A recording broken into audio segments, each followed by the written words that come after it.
What's going on, guys? Today we have a really fun video. Today I'm going to tell you about my first investment property in real estate, now worth over $500,000 today. If you're new to the channel, welcome. My name is Trace. I am the co-founder of a real estate holding company. Now, our company has only been around for about 2 years, but we currently have a $12 million portfolio with another $11.5 million worth of real estate currently in escrow, set to close by the end of the year.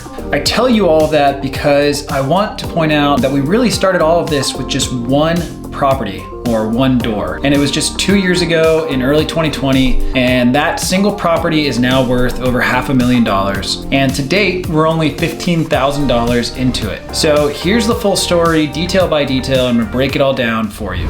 In the years leading up to 2020, I knew I wanted to invest in real estate. I started by actually buying my first personal residence in early 2017.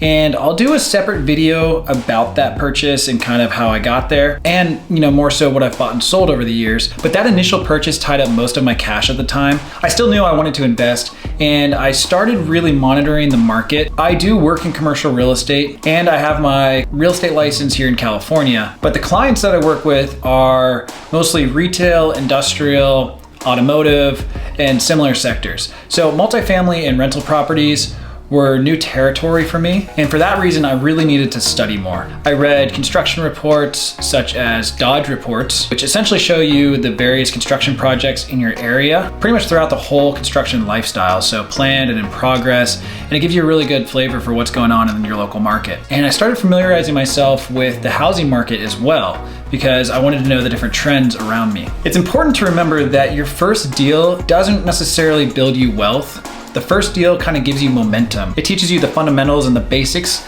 to give you confidence and hopefully jumpstarts your portfolio. So for me, it wasn't as much about a big investment as it was about learning the opportunities that are out there and trying to test the real estate investing waters. So I did a lot of homework and I honed in on 5 different areas in Southern California that I wanted to focus on. All of them were rapidly growing areas. And from there, I set up Zillow and Redfin searches so that I would get automatic updates and notifications sent to my phone as listings popped up. I was also trying to find off-market deals, but at the time, the market was moving so fast, it was a little tough. Towards the end of 2019, I also began to further narrow my search criteria. I reached out to my friends and family about my plan, and I had also started saving some money on the side, as well as some money from a refi of my first personal residence. At the time, I knew the housing market in the Inland Empire area of Southern California was a bit undervalued, and I had a strong suspicion that there was a lot of upside in the market to be had. You could tell that there was booming e-commerce and logistics market in the area, and it was creating a lot of jobs. There were also a ton of new homes and new construction starts,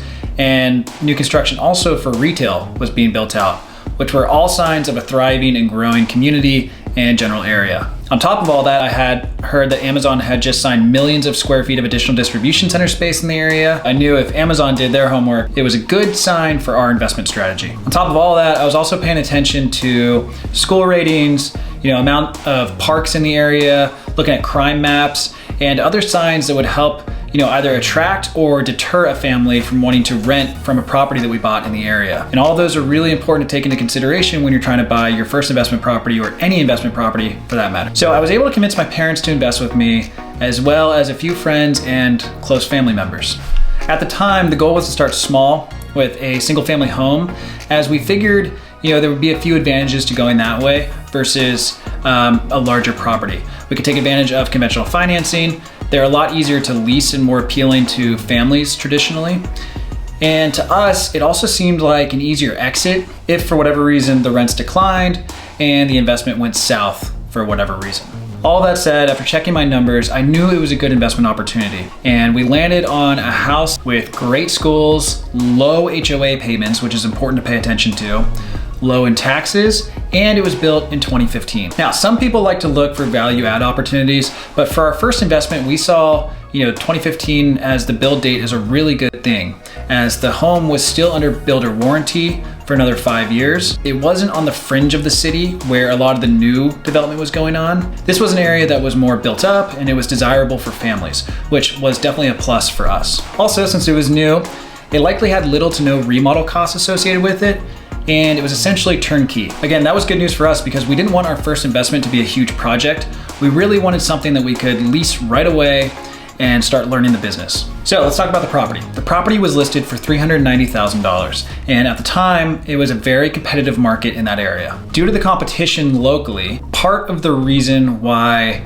I wanted to bring in outside investors was to raise enough capital to do an all-cash offer. I was banking on that not only, hopefully lowering the overall purchase price since it was all cash, but just being an overall more attractive offer to the seller since there was no financing contingency. And we also saw it as an opportunity to maximize cash flow since we were doing all cash while we learned how to manage the property and just the overall rental side of the business since it was new to us. After all, we had never been landlords before, so we were learning how to become landlords, and it was important to make sure that we still cash flowed on top of that. We eventually negotiated the deal down to $365,000, and we ended up closing in only 21 days. Again, this was done to sweeten the deal for the seller and make him choose our offer, which probably got higher priced offers, but because we were all cash with a quick close, it was very attractive. And for us, it got us a better purchase price at a time when the rents in the area were about $2,300 per month for comparable homes. Now, there's one really big thing that I have not mentioned until now, and it's the craziest part of this whole story. The date in which we closed escrow was in February 2020, literally weeks before everything shut down due to COVID. Breaking news, stay at home. That is the order tonight from 4 state governors, New York, California, Illinois, and Connecticut, all ordering non-essential employees to stay home. Now, no one really saw the severity of the lockdowns and everything coming. At least, we certainly didn't. But we managed to get really lucky and actually sign our first tenant, which started on March 1st, 2020. Literally days before the lockdown started, which was just crazy at the time. Look, we were pretty scared that the tenant would end up leaving or stop paying rent, but luckily we picked good tenants and they stayed throughout their lease. And we also decided to be a nice landlord and not raise rent during that time since pretty much everybody was struggling, even though in the area, rental values were up 16%, but I knew that everybody was kind of struggling back then. So fast forward to 2021 and the pandemic was improving, but our tenants wanted to move out due to a new job opportunity that they got. We still owned the property all cash at that point, and we ended up signing a replacement tenant. And after signing that replacement tenant, we decided to do a refi cash out on the property.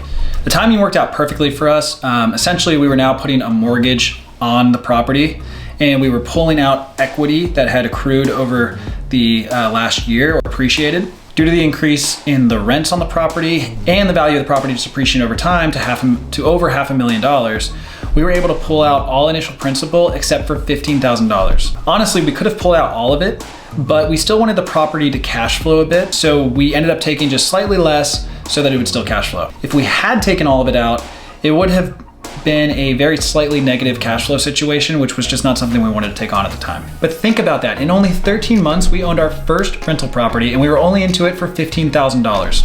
And we were still cash flowing on top of that. I mean, the cash flow was, only a couple $100 a month, if that at the time, because the new rent was only about $2,500 a month, if I remember correctly. And our mortgage with the refi cash out was pretty close to that.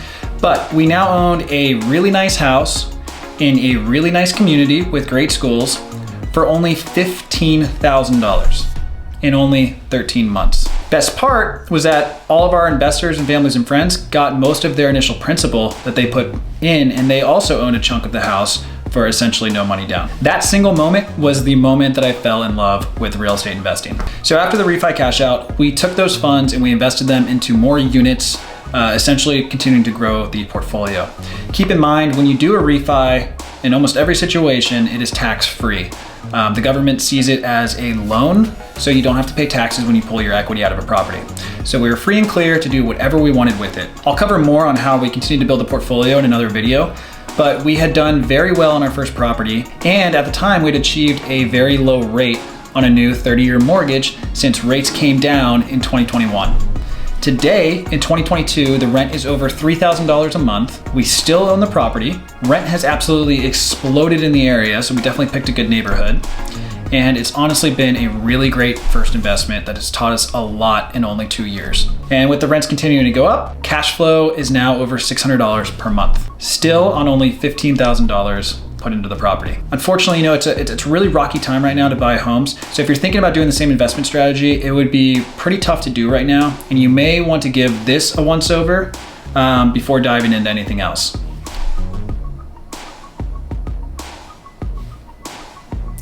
Okay, if you're still here and you haven't watched this yet, you might as well just click on it because it's gonna give you some good info. No, but seriously, if you're still here, just, yeah, go ahead, it's right there. All right guys, thanks for watching. We'll see you next video.